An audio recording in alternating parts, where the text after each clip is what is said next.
দেশের পরিস্থিতিটা হচ্ছে অনেকটা বাংলাদেশ যেন অধিকৃত ভূমি গাজার মতো, এবং গাজায় তো ধরেন একটা অপর পক্ষ আছে, এখানে নিজের পক্ষের মানুষই গুলি করে মারছে, পুলিশ মারছে, সেনাবাহিনীর প্রহরায় গণহত্যা হয়েছে, সেনাবাহিনীর হাসিনার অনুগত যে বাহিনীকে নামানো হয়েছে তারা শেল্টার দিয়েছে, ছাত্রলীগ পুলিশ গুলি করে মেরেছে, সেনাবাহিনী রাস্তায় শুয়ে গুলি করেছে অটোমেটিক অস্ত্র দিয়ে, জাতিসংঘের লোগো লাগানো যে বাহনগুলো তাদেরকে দেওয়া হয়েছিল সেগুলো তারা ছাত্র জনতার বিরুদ্ধে ব্যবহার করেছে। তো এখন এই যে নিউ ইয়র্ক টাইমস বলেন, ইকোনমিস্ট বলেন, গার্ডিয়ান বলেন, সকল ইন্টারন্যাশনাল যত পত্রিকা, তাদের যে রিপোর্ট, তাদের বোঝাই যাচ্ছে যে শেখ হাসিনার কোনো প্রোপাগান্ডা তারা গ্রহণ করছে না, তারা যে রিয়েল ফ্যাক্ট, সেই রিয়েল ফ্যাক্টটাকে সামনে নিয়ে আসছে। এবং আমি স্টেট ডিপার্টমেন্টের কনসার্ন দিচ্ছি, দুদিন আগে জাতিসংঘের মহাসচিব বিবৃতি দিয়েছেন এবং জাতিসংঘ বলছে যে তাদের কাছে অতিরিক্ত বল প্রয়োগ এবং মানবাধিকার লঙ্ঘনের প্রমাণ তারা পেয়েছেন, বিশ্বাসযোগ্য প্রমাণ পেয়েছেন, এবং তারা ম্যান্ডেট অনুযায়ী ব্যবস্থা নেবেন। এখন এই যে ম্যান্ডেট অনুযায়ী ব্যবস্থা নেয়া বা বিশ্বের বর্তমান যে পরিস্থিতি, এই পরিস্থিতিটা এই ডিক্টেটর, এই খুনি শেখ হাসিনার কে মানে বিরুদ্ধে কি জাতীয় পদক্ষেপ আসতে পারে, বা এই বিষয়টাকে আপনি কিভাবে দেখছেন? এই মুহূর্তের মানে ম্যান্ডেট অনুযায়ী কি পদক্ষেপ নেওয়া যেতে পারে বা কি হতে পারে, আপনি যদি একটু। প্রথম পদক্ষেপ কিন্তু বাংলাদেশের মানুষ নিয়েছে।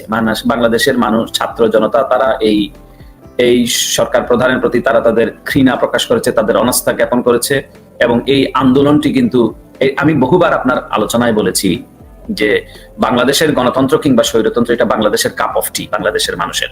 তারা সিদ্ধান্ত নিবে তারা গণতন্ত্রের পথে থাকবে না তারা বাংলাদেশকে উত্তর কোরিয়া বানায় থাকবে। তো বাংলাদেশের মানুষ, ছাত্র জনতা তারা দেখিয়ে দিয়েছে যে না, তারা গণতন্ত্র অধিকারের প্রশ্নে, অনেকে এই প্রজন্মের অনেকে বলতেন যে না বাংলাদেশে তো জোচ্ছই, আমি একটু লম্বা করবো এই কারণ এইটার প্রেক্ষাপটটা বাংলাদেশ থেকে বিদেশে যেতে চাই। তো অনেকে বলতেন যে না, এই ছাত্ররা আসলে এগুলি কেয়ার করে না, তারা সবসময় সোশ্যাল মিডিয়াতে পড়ে থাকে, তারা টিকটক বানায়, তারা এগুলি করে। কিন্তু না, এই যে যারা আন্দোলন করছে এরা তো দীর্ঘদিন যাবত কিন্তু এই ক্ষমতাসীনদেরকেই দেখে আসছে, শেখ হাসিনাকেই দেখে আসছে, এবং শেখ হাসিনার বলি তাদেরকে আওড়াতে হয়েছে, এবং শেখ হাসিনার এই যে প্রপাগান্ডা, এক ধরনের ন্যারেটিভ শেখ হাসিনা বাংলাদেশে তৈরি করে, এটা দেখে দেখেই বড় হয়েছে।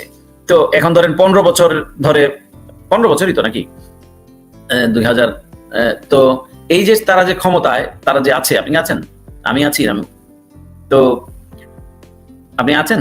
জি ভাই, আমি আছি। ওকে ওকে। তো এই যে 111 থেকে ধরলে 18 বছর, হ্যাঁ 18 বছর, তো এই যে 18 বছরের এই যুবকরাই তো, তারা তো আর অন্য শাসন আমল দেখে নাই, তারা এটা দেখে দেখেই বড় হয়েছে। তো এবং এই মুক্তিযুদ্ধের যে গাঁথুনি, মুক্তিযুদ্ধের যে মানে যে মলম তারা বিক্রি করেছে, মানে যদি মুক্তিযুদ্ধের সব চেতনা ধ্বংস করে, তারপরে ওই যে আমেরিকান রাইটারদের চুরি করে লেখা লিখতো, যে কি নাম ওর, ওই যে হ্যাঁ জাফর ইকবাল, একটা মূর্খ, গন্ডমূর্খ। তো এইগুলা তো তারা ফিট করেছে, এবং এইগুলার বই টই পড়ার, রাষ্ট্রীয় টাকায় কেনা হতো, কিনে আবার প্রাইভেট ইনস্টিটিউশন গুলোকে ডিস্ট্রিবিউট করা হতো। তো এই যে এই প্রজন্ম কিন্তু দেখেন না, তারা দেখে নিয়েছে, তারা বুঝে নিয়েছে যে না, আমার মর্যাদায় আঘাত করা হচ্ছে, আমার অধিকারে আঘাত করা হচ্ছে, আমার যেটা পাওনা সেটা আমাকে দেয়া হচ্ছে না। এই জন্য মানুষ, এই ছাত্ররাই কিন্তু এটা টিকতে পারে নাই, তারা রাস্তায় নেমে এসেছে, এবং এই আন্দোলনই কিন্তু, এই আন্দোলনের মধ্য দিয়ে, ফরগেট অ্যাবাউট বিদেশ, এই আন্দোলনের মধ্য দিয়ে শেখ হাসিনা পালাবে, এবং সেই তৈরি হয়েছে। এখন আসেন মানে বিদেশের প্রসঙ্গে, হ্যাঁ আমরা এটা একাধিকবার আলাপ করেছি, আমরা যুক্তরাষ্ট্রেও আমরা এটা মানে বারবার বলেছি, প্রাইভেটলি, পাবলিকলি। আপনি ওয়াল স্ট্রিট জার্নাল এটা রিপোর্ট হয়েছে যখন ইলেকশন হলো, যে বাইডেনের ডেমোক্রেসি প্রমোশন স্থবির হয়ে গিয়েছে বাংলাদেশে, তার এক্সাম্পল। এবং আমরা দেখেছি যে ইলেকশনের আগে যে যুক্তরাষ্ট্রের এক ধরনের যে অবস্থান, যে কোনো মূল্যে বাংলাদেশে অবাধ সুষ্ঠু নির্বাচন করতে হবে, নির্বাচন একটা, এই প্রশ্নটি আমি করেছি একাধিকবার, প্রাইভেটলি, পাবলিকলি, যে তোমরা আপনারা এত কথা বললেন যে কোনো মূল্যে বাংলাদেশে নির্বাচন হবে, তারপরে অবাধ এবং যে কোনো কোথায় এই, তো তারা তাদের ডিপ্লোম্যাটিক আনসার দিয়েছেন যে একটা কথা খুব গুরুত্বপূর্ণ ছিল, তারা বলেছে যে আমরা বাংলাদেশকে, ইলেকশন হয়ে গিয়েছে মানে তারা বলেছে যে এই ইলেকশন আনফেয়ার, এটা ক্রেডিবল না, এবং এটা মানুষের অংশগ্রহণমূলক নির্বাচন হয় নাই, তার মানে আরেকটা নির্বাচন। তো এখনকার মানুষের অংশগ্রহণমূলক নির্বাচন করতে হবে, মানুষের জনপ্রতিনিধিত্বশীল সরকার গঠন হয় নাই, এটা সবাই বলেছে। তো এটা কিন্তু তারা কে এন্ডোর্স করে নাই তারা। তারপরে আরো গ্লোবাল অন্যান্য বিষয়গুলো সামনে চলে এসছে। এক সময় বাংলাদেশের বিষয়টা খুব প্রায়োরিটিতে ছিল, হয়তো একটা প্রায়োরিটি খুব স্বাভাবিকভাবে প্রায়োরিটি গাজার বিষয় আসছে, মিডল ইস্টের বিষয় ছিল, তো পরবর্তীতে এসছে, তো এটা চলে গেছে। তারপরে এখানে বলা হয় হ্যাঁ অবশ্যই ভারতের একটা ইনফ্লুয়েন্স ছিল, যে এই শেখ হাসিনার প্রতি, এটা ইন্ডিয়া টুডে রিপোর্টেই বলা হয়েছে যে শেখ হাসিনাকে ক্ষমতায় রাখার জন্য একদিকে চায়না এবং ভারত এক হয়েছে বলে ইন্ডিয়া টুডের একটা রিপোর্টে তারা বলেছে শেখ হাসিনাকে ক্ষমতায় রাখার জন্য। তো এগুলি কিন্তু হয়েছে, এবং যুক্তরাষ্ট্র কিন্তু বাংলাদেশ থেকে তাদের মানে তার একটা পলিসি আছে, আমাদের বাংলাদেশের মতো না উৎসরিতর বিয়া, মানে এই যে একটা ঘটনা ঘটলো সাথে সাথে প্রধানমন্ত্রী বললো আর এটা অ্যাড্রেস করা হয়ে গেল, বিষয়টা না। বিষয় এখানে তাদের নানা ধরনের এবং সবগুলো ইনস্টিটিউশন কাজ করে, কোন একটা ইন্ডিভিজুয়ালের মানে ফরমাইশে জিনিসগুলো হয় না, ইনস্টিটিউশন গুলো তার ঠিক মতো কাজ করে, যদিও এখানে পলিসি হয় এবং প্রত্যেকটা পলিসির যার যার স্বাধীনতা আছে, লেজিসলেশনে বলেন, এক্সিকিউটিভে বলেন, জুডিশিয়ারিতে বলেন, and the press, fourth state বলা হয়, 4টা। তো যাই হোক, আমি এখানে আসতেছি।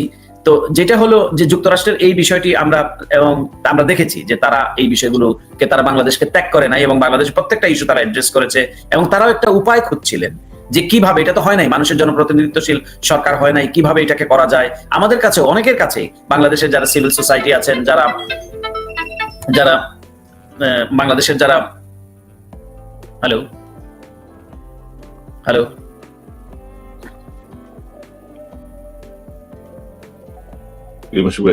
আমি কি আছি? আপনি আছেন? যে আমি তো আপনাকে জি, তো যেটি হয়েছে, আমি দুঃখিত। তো এই যে যুক্তরাষ্ট্রের যে অবস্থানগত কোনো পরিবর্তন হয় নাই, যে শেখ হাসিনাকে এন্ডোর্স করে তারা শেখ হাসিনাকে বাংলাদেশের প্রধানমন্ত্রী হিসেবে মেনে নিয়েছে, এরকম বিষয়টি না। কিন্তু তারপরে ভিয়েনা কনভেনশন আছে, ডিপ্লোম্যাটিক নর্মস আছে, যুক্তরাষ্ট্রে বাংলাদেশের একটা development partner, trade partner, single destination প্রোডাক্টের অনেকগুলি বিষয়গুলো আছে। কোনো সময় তারা মনে করেছে বিজনেস এজ ইউজুয়াল। তো এগুলি এবং বাংলাদেশের ঘটনা প্রবাহের উপরে অনেক কিছু নির্ভর করেছে, কারণ মানুষ কিভাবে রিয়েক্ট করেছে সেটাও দেখেছে। ইলেকশনের পরে কি ধরনের, যেমন অন্যান্য দেশে স্যাংশন হয়েছে, পরের দিন দেখা গিয়েছে একতরফা ইলেকশন করে ক্ষমতায় থাকতে চেয়েছে, ইলেকশন কমিশন গিয়ে জ্বালিয়ে দিয়েছে, বা মানুষ গিয়ে সেখানে রাস্তায় নেমেছে, 150 জন গুয়াতামালার পার্লামেন্ট মেম্বারকে তারা স্যাংশন দিয়েছে। সেই কনসিকুয়েন্স গুলো বিবেচনার বিষয় থাকে। কিন্তু এখন যে পরিস্থিতি হয়েছে, শেখ হাসিনা এখন একটা আন্তর্জাতিকভাবে এই মুহূর্তে একটি ঘৃণিত চরিত্র। এই কারণে আমি বলছি ঘৃণিত চরিত্র, এটা আমি কিন্তু আমার কথা বলছি না, আমি কোট করছি। দেখুন যে বাংলাদেশের, আমি তো বললাম মিডিয়ার কথা, আপনি দেখেন ইন্টারন্যাশনাল মানে ইউএসএ থেকে যদি বলি, যে এখানকার যে সর্বোচ্চ যে হাউস, যেটাকে সিনেট বলা হয়, কংগ্রেসের একটা অংশ সিনেট, আরেকটা হচ্ছে হাউস অফ রিপ্রেজেন্টেটিভ যারা এবং সিনেটর যারা, কংগ্রেসের সিনেটের ফরেন রিলেশনস কমিটি তারাও একটা এই শেখ হাসিনার এই যে এই মানে নির্যাতন, নিপীড়ন, ছাত্রদেরকে গুলিতে মারা, এগুলিকে তারা নিন্দা করেছে এবং অ্যাকাউন্টেবিলিটি দাবি করেছে। কংগ্রেস অ্যাকাউন্টেবিলিটি দাবি করেছে, অসংখ্য কংগ্রেসম্যান ইন্ডিভিজুয়ালি তো করেছেনই। আপনি ওই যে ল্যান্টাস হিউম্যান রাইটস কমিশনের, আপনি যদি বলি জিম ম্যাকগাভার্ন, বিল কিরিং, আলেকজান্ড্রিয়া অকাসিও, তারপরে এরকম অনেকেই, কিন্তু আপনার যে সিনেট ফরেন রিলেশন কমিটি, করি বোকার, তারা কিন্তু সিনেটর এড মার্কিস, অনেকেই তারা এই জিনিসটাকে তারা বাইডেন প্রশ্ন, কারণ লেজিসলেশন থেকে যখন যায় এক্সিকিউটিভ সেটা আমল নিতে বাধ্য। তো এবং একজন কংগ্রেসম্যান তিনি নিজে বলেছেন যে শেখ হাসিনা যারা আন্দোলন করছে তাদেরকে জঙ্গি হিসেবে আখ্যায়িত করেছে এবং তাদেরকে গুলি করেছে। আসলে যারা ছাত্র আন্দোলন করছে তারা জঙ্গি নয়, শেখ হাসিনা জঙ্গি। শেখ হাসিনাকে মিলিটেন্ট হিসেবে তিনি আখ্যায়িত করেছেন। টেক্সাসের কংগ্রেসম্যান, ওনার নাম হলো লয়েড ডগেট, তো উনি সেটিকে অভিহিত করেছেন। তো এবং এখানে কিন্তু একটা চাপ তৈরি, এবং তিনি বোল্ড অ্যাকশন নেওয়ার জন্য প্রেসিডেন্ট বাইডেনকে বলেছেন যে শেখ হাসিনার এগেইনস্টে বোল্ড অ্যাকশন নিতে হবে। তো লেজিসলেশন উইঙ্গে আগে যেমন অনেকটা এক্সিকিউটিভ উইঙ্গে কাজ হয়েছে, মানে এক্সিকিউটিভ ব্রাঞ্চ, যখন লেজিসলেশন থেকে আমরা সেটা ম্যানমারের ক্ষেত্রে দেখেছি, আমরা আং সান সুচির বেলায় দেখেছি, এই বিষয়গুলো যখন মানে প্রায় 50 জন একত্রিত হয়েছেন, তখন তারা এক ধরনের লেজিসলেশনে যেতে হয়েছে, এক ধরনের আইনের বিষয় যেতে হয়েছে। তো যেটি হয়েছে এখন যুক্তরাষ্ট্রের এই অবস্থার মধ্যে, আমি দুঃখিত আমার ইন্টারাপ্ট করতে হচ্ছে কারণ আমার সাথে কানেক্টেড, এই জন্য তো আমি আমার ফ্লো নষ্ট হচ্ছে। এখন যেটা হচ্ছে যে ইউএস কিন্তু তার লেজিসলেশন অর্থাৎ আইনসভা থেকে এই কথাগুলি উঠে আসছে এক্সিকিউটিভে। এখন তারা ইউএস এর এক্সিকিউটিভ ব্রাঞ্চের দায়িত্ব হয়ে গেছে, আগে তো তারা নিজেরা স্বপ্রণোদিত হয়ে পড়েছে, এরকম কিন্তু দেখা যায় নাই এক্সিকিউটিভ ব্রাঞ্চ। এখন এক্সিকিউটিভ ব্রাঞ্চ অ্যাকাউন্টেবল হয়ে যাচ্ছে তাদের পার্লামেন্টের, তাদের কংগ্রেসের কাছে, যে তাদের সেটা করতে হবে। আপনি ব্রিটিশে দেখেন দুটো মোশন ব্রিটিশ পার্লামেন্টে উত্থাপিত হয়েছে, এই অনেকজন পার্লামেন্ট মেম্বার অ্যাকোমোডেট করে as many as they can, কিন্তু দুটি মোশন ব্রিটিশ পার্লামেন্টে এসছে।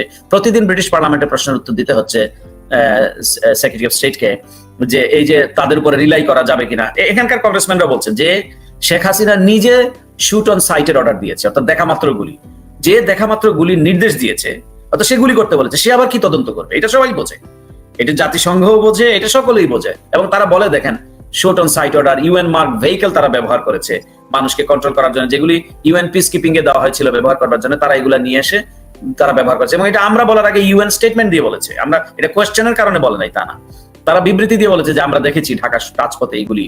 তো তারা এই সামগ্রিক বিষয়গুলো, কিন্তু এখন একটা জাতিসংঘের যে ম্যান্ডেটের কথা বলা হয়, ট্রু যে সেক্রেটারি জেনারেল ইনিশিয়েটিভ নিতে হলে ওনাকে হইতে হবে mandated by the security council or the আপনার জেনারেল অ্যাসেম্বলি, যে বা জাতিসংঘ, বাংলাদেশ থেকে সদস্য রাষ্ট্র, অন্যরাও সদস্য রাষ্ট্র।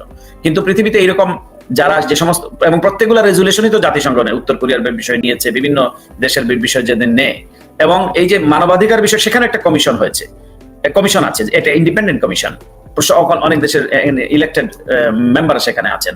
এবং এই কমিশন কিন্তু এক ধরনের লেজিসলেশন নেয়। প্রথমত হলো তারা এই জিনিসগুলো তারা দেখবে, এই ঘটনাগুলো, প্রত্যেকটা ঘটনা কেন ঘটেছে, কি কারণে ঘটেছে, এটা নিয়ে তারা একটা বডি করবে, ইন্ডিপেন্ডেন্ট বডি, যেটা হিউম্যান রাইটস কমিশনের। উনি গতকালকে আমি যখন মুখপাত্রকে জিজ্ঞেস করছিলাম, উনি ইন্ডিপেন্ডেন্ট লেজিসলেশনের কথা বলেছেন। লেজিসলেশন বডি বলতে এই বডি যেমন বেলারুশের ব্যাপারে হয়েছে, সুদানের ব্যাপারে হয়েছে, যে এই ঘটনা একটা তার কমিশন গঠন করে এই আগে এইগুলো নিয়ে আগে লেজিসলেশনটা পাস করাইতে হয় কাউন্সিলে, যে হ্যাঁ আমরা এই পার্টিকুলার দেশে এগেনস্টে এইরকম হয়েছে, আমরা এটা করতে হবে।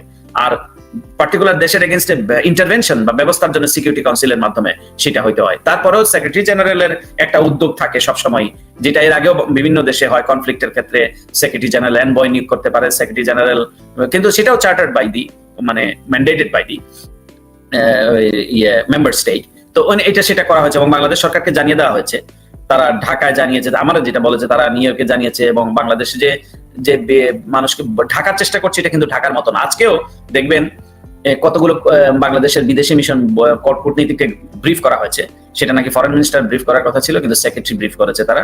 এবং আমি দেখলাম মানে তাদের প্রেস সেক্রেটারি, প্রধানমন্ত্রীর প্রেস সেক্রেটারি, ওই যে মানে দালালি পুরস্কারপ্রাপ্ত যিনি, তো তিনি বলছেন যে এই সে যেভাবে কথা বলে আর কি, বলছে বিদেশি বন্ধুরা এই সরকারের উপর অনাস্থা জ্ঞাপন করেননি। তো তারা তো এটা তার ভাষ্য, বিদেশি বন্ধুরা যে আস্থা